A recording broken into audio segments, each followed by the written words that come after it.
funds. So these people step in, they take risk, and kind of they lend a supporting hand. So these are the people who provide large cash infusion of the money into the startups. So they expect equity stake to be very specific. They share the profits from the venture which they venture into. So the chief characteristics of angel investors are like the angel investors, individual investor who provides financial backing for small startups. Then angel investors are usually HNIs, high net worth individuals who themselves are actually entrepreneurs. So typically they are themselves successful, and they'd like to give mentorship. Along with that, they'd like to provide the capital. It's actually the one-time injection of money which they provide. One-time injection in the sense they give the initial capital, they kind of monitor the business, and they try to have a say in business decisions, to be very specific. They also validate the business model. They understand the business, what actually is happening around the business, how is the evolution of the business, and few of the examples of angel investors in India. These are some of the popular people who have provided breakthrough capital or seed capital. Some of them can be like Kunal Bal, Kunal Shah, Anupam Mittal, Sunil Kalra, Ranjan Anandan, Sachin Bansal, Sharad Sharma, Gokul Rajaram. These are the people who have lent their capital to a risk capital kind of thing. So next we'll step into understanding angel investing from the perspective of startups or enterprises. What are the advantages and disadvantages from the perspective of startups? So see, for any venture or anything, you find both pros and cons. So the pros and cons side you need to evaluate. From an individual enterprise's perspective, you need to individually understand, like, am I having more pros or cons? Like, if you fall into more advantageous side, then it's worthwhile to kind of raise money by applying for the angel investments or VCs kind of things. So first we'll understand the pros or advantages of angel investments from a startup's perspective. So angel investors, they assume greater risk compared to the banks. Why greater risks?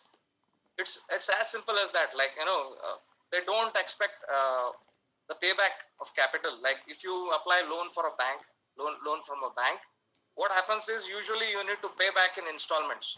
You need to pay back the principal money along with the installments. But this thing that doesn't happen here.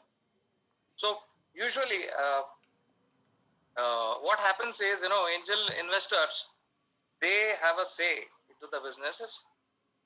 They put in a lot of mind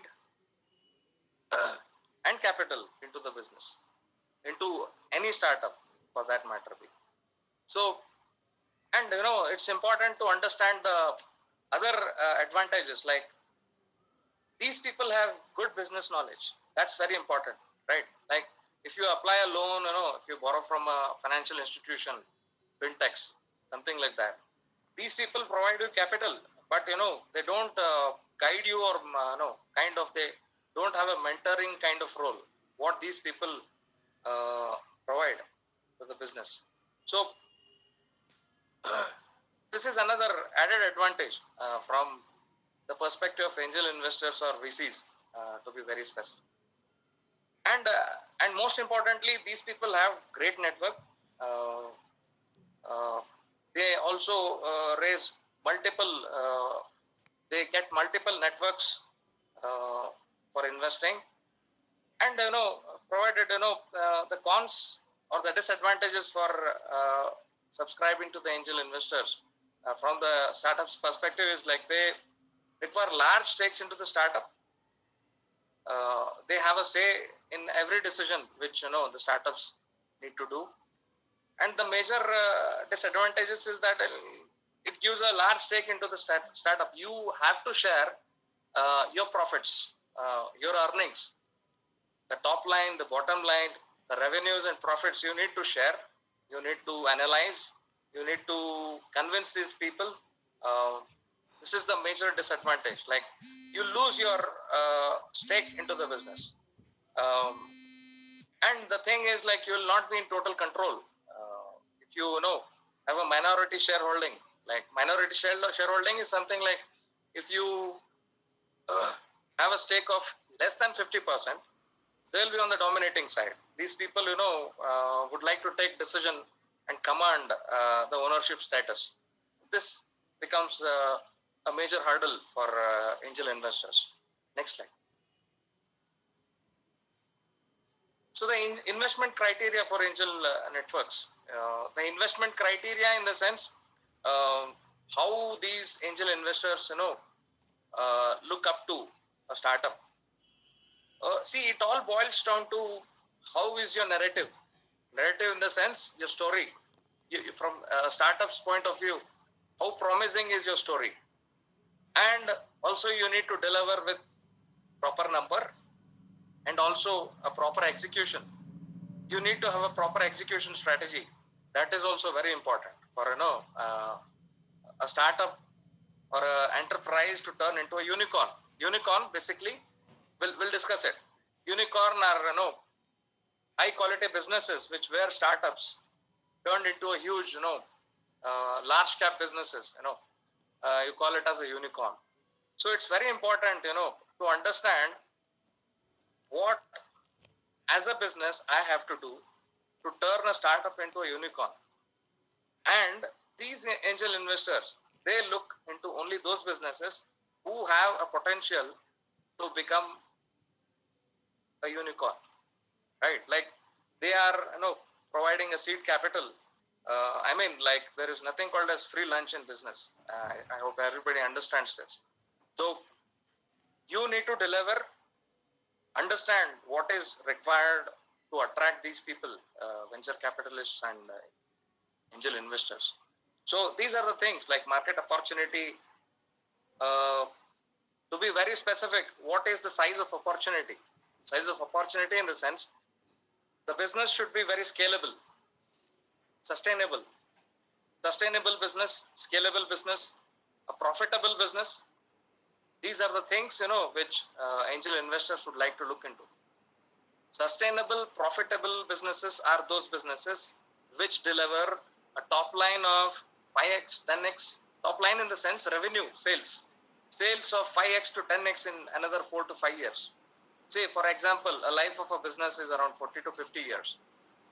These people, they hang on to a business for around 10 years. They nurture the business. They understand how is the functioning of the business.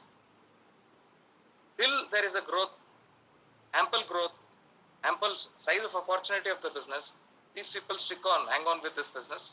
As soon as they see that, there is a hurdle or a problem with the business, they exit from your business. So it's very important, to have a proper understanding of what these people expect.